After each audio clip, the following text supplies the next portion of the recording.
Because of the surplus in fish like mullet, resulting in low prices, some local fishermen are in trouble. Today, $500 worth of mullet was being given away free to the public. Join Ray Janine and Anna Manzoni for all the news tonight at 6.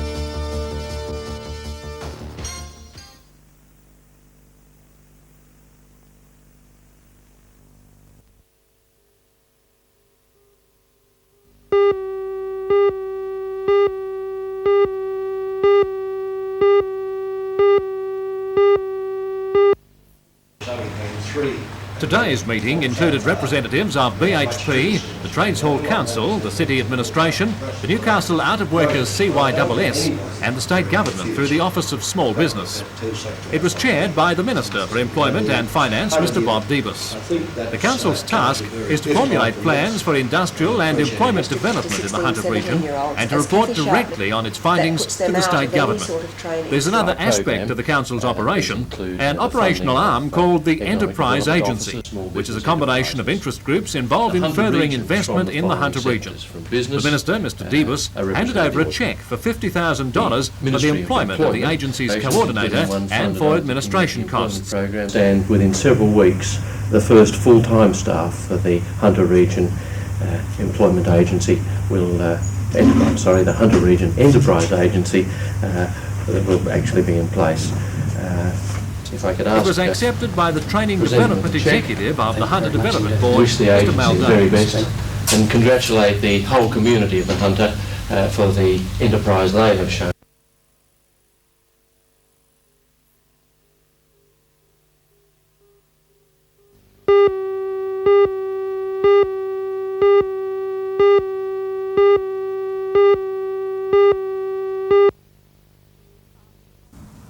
Farmers travelled from Moree, Bathurst and throughout the Hunter to attend the course at the Tocal Agricultural College. Representatives from the New South Wales Department of Agriculture and G. Hutchings and Company, a Maitland public accounting firm, dealt with topics concerning farm management. These included changes to the taxation system, the best ways of financing a farm and a look at some of the common pitfalls of farm management. I think one of the main things that people often overlook is the need to actually work out their budgets so that they are able to match up their income with their expenditure. I think the second thing that they overlook is that there are techniques available that will enable them to choose as to which is the best economic alternative out of two possible enterprises they might be thinking about introducing to their farms. What practices can be employed by farmers to improve efficiency? Well, apart from trying to run their farms as a business, in other words, keeping a very close eye on their financial control, there are many technological efficiencies that they can introduce. I think that for almost any enterprise, there are ways in which people can improve their productivity just simply by introducing some of the more appropriate types of new technology.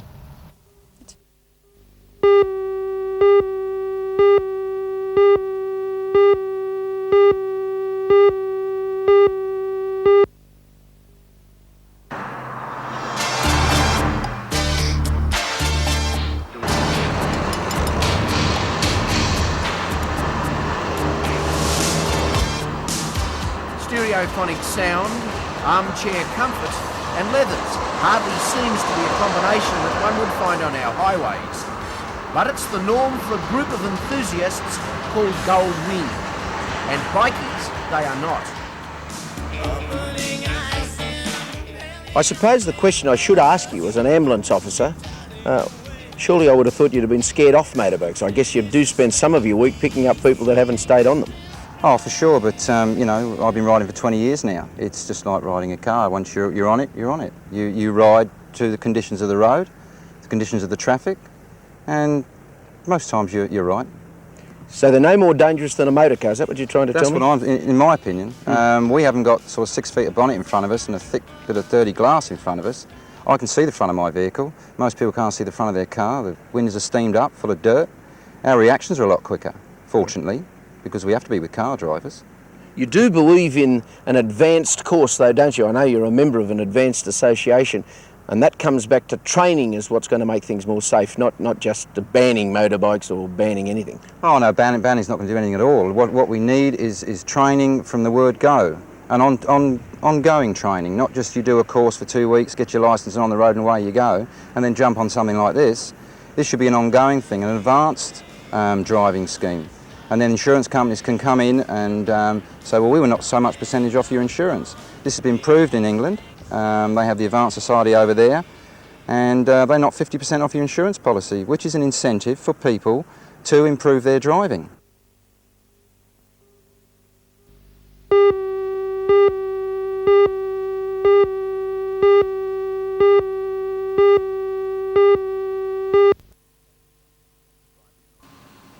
The tribunal, David Duncan, has told the unions he'll arbitrate on the 6 outstanding points in the claim on Friday at 11 o'clock if the miners agree to lift all strike action. The National Liaison Committee of the Combined Mining Unions would not comment on the announcement, saying a full statement will be delivered at 11 o'clock tomorrow.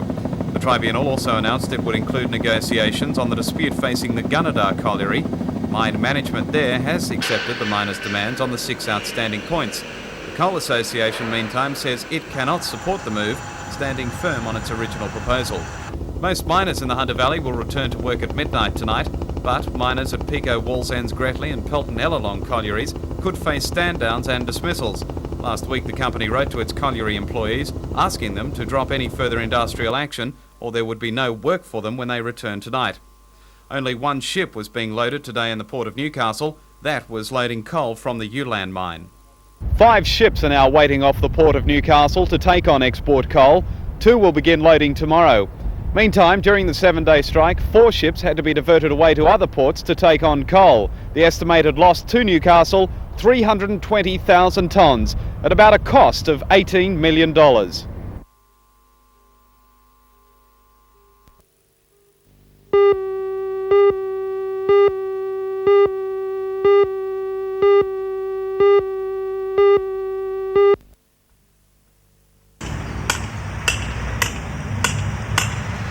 Most of us tend to think of sculptors as being robust, hearty types, but it would be stretching the imagination to describe Jan Shaw in this way. Jan from Springfield on the Central Coast has been a sculptor for almost 15 years, and she's been chiselling away at her current masterpiece at Gallery 460 in Greenpoint since October last year.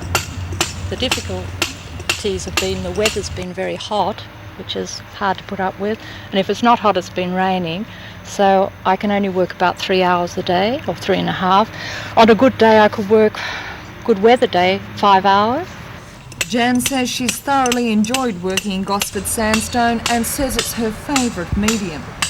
It goes along with you, you go along with it, it's not battling you. I think I've worked with other mediums that are more challenging, but this is just pleasant to work with.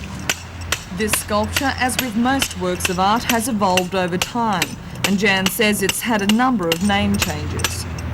It started off to be the dancers, and now it's a lover's escapade, so a lot of difference. That's because it's more intimate than just dancers. Maybe next week it would be mother and child. Seems to be changing every day. The work, which should be completed in a month, is for sale, and because it's made out of Gosford sandstone, Jan is keen for it to remain in the area.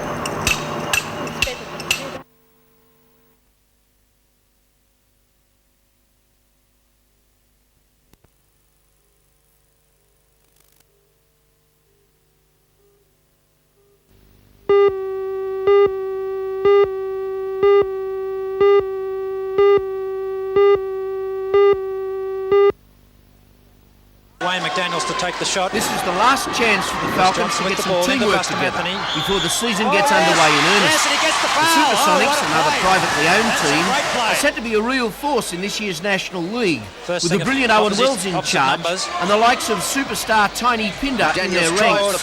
When the season opens proper next week, the Falcons go in against the state title holders, the West Sydney West Stars, who put the Falcons out of last weekend's Tooheys Classic final in this sensational manner, with a couple of seconds still got to go. plenty of chance to take the shot. Keogh takes the long one. Oh, unbelievable! Three-pointer. Unbelievable!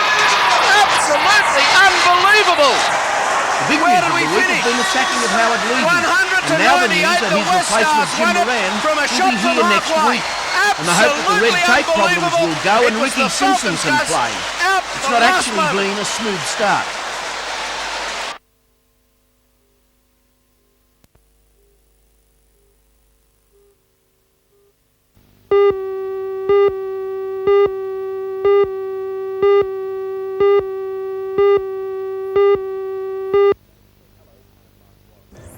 Hello, I'm Mark Warren. Today the federal government announced grants totalling more than $137,000, which will go to a number of Hunter Valley councils. The money will be used in a number of studies, including the effects of coal mining and regional road needs. Join Ray Deneen and Anna Manzoni for all the news tonight at 6.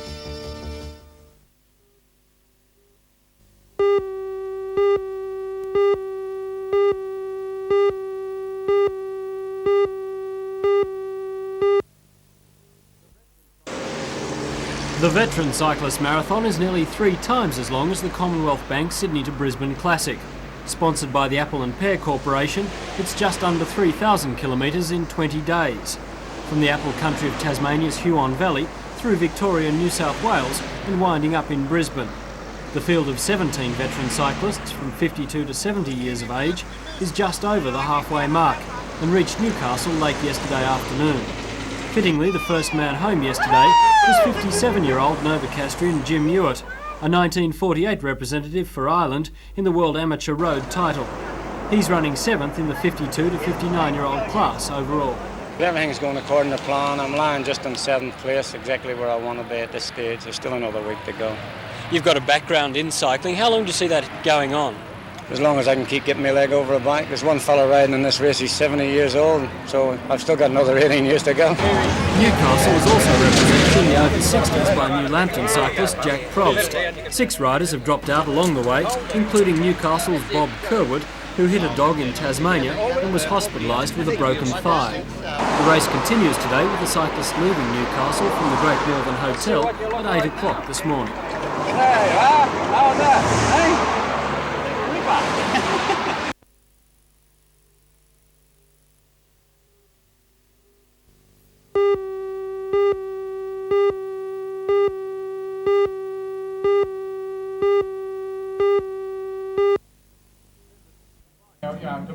Members of the combined mining unions will return to work from the first shift on Wednesday, ending the latest stoppage in a dispute which has severely disrupted coal exports. The union's liaison committee told the Coal Industry Tribunal in Sydney yesterday that the basis now exists for the settlement of the current log of claims. The unions are claiming increases based on major productivity increases in the black coal mining industry. Further aggregate meetings of miners will be held to report back on any results of arbitration in the matter, scheduled for April the 29th. The latest stoppage, lasting 5 days, has cost millions of dollars in export revenue and may have harmed our reputation as a reliable supplier. The State Industry Minister, Peter Cox, says potential exports of coal and power station technology worth billions of dollars are in jeopardy. Coal loader management says it will take a week for operations in the port to return to normal.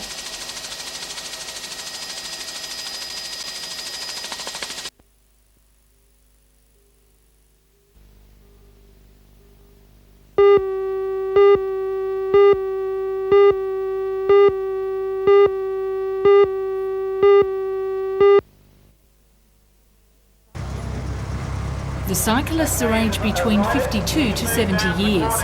They arrived in Newcastle late yesterday, the halfway mark in the gruelling 3,000 kilometre event. The Newcastle cyclists include 57-year-old Jim Hewitt, a 1948 representative in the World Amateur Road title in Ireland, and Jack Probst, competing in the over 60 section. 6 riders have already dropped out, but for the remaining 17, they're pedalling their way to Taree in day 14 of the Classic. See you in Brisbane.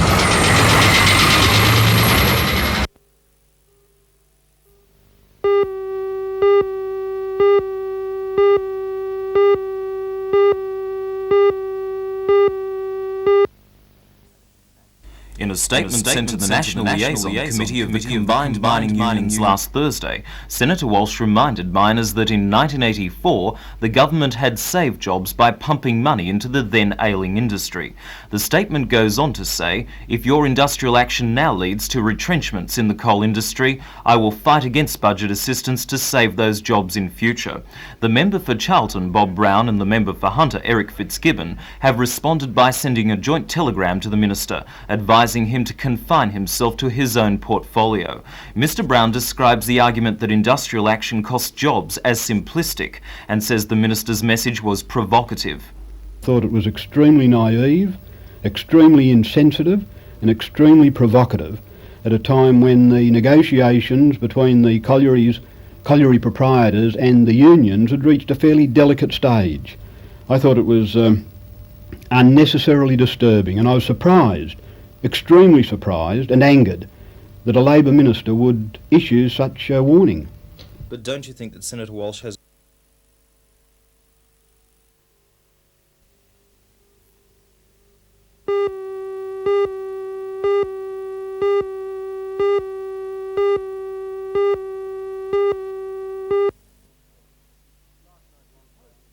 Last night's symposium at Newcastle Tattersalls Club was put on by the Newcastle Industrial Safety Association.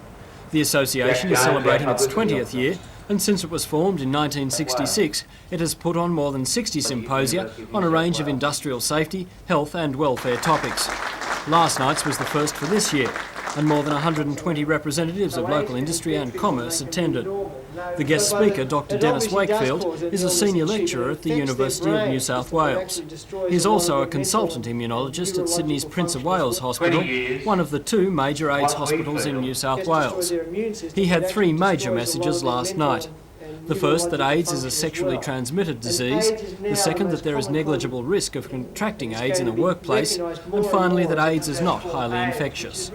First of all, it's not a highly infectious. So we have the concept of the leper that we had in biblical times, where everyone thought that leprosy was highly contagious and you just had to brush up against somebody to get it. Well, that's not true.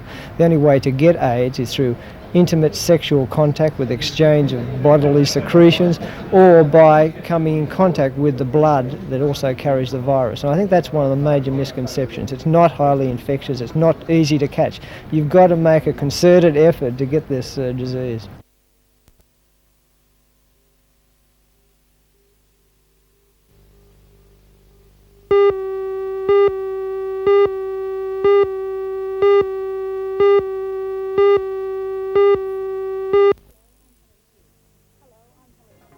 Hello, I'm Helen Hughes, and I'm standing inside the latest work by Newcastle's artist-in-residence, Ernest Hugh. The piece, called Fragments, is part of an exhibition of the sculptor's works on display at the Newcastle Region Art Gallery. Join Ray Deneen and Anna Manzoni for all the news tonight at 6.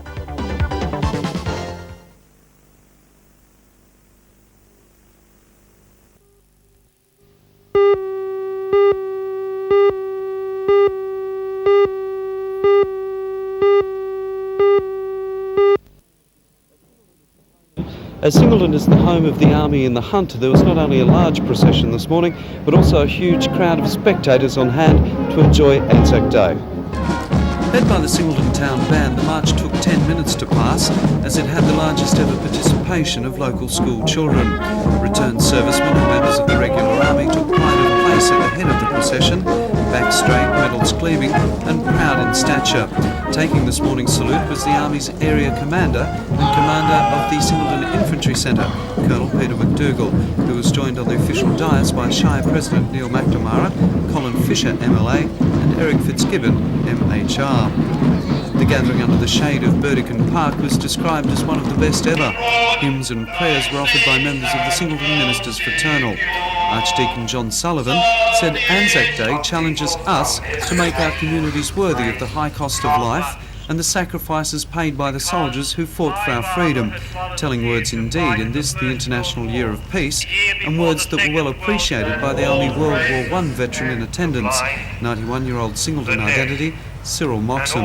He fought in France between 1916 and 1918, had 4 sons serve in the Second World War, and now hopes for a war-free life for his many descendants, which include 19 great-great-grandchildren.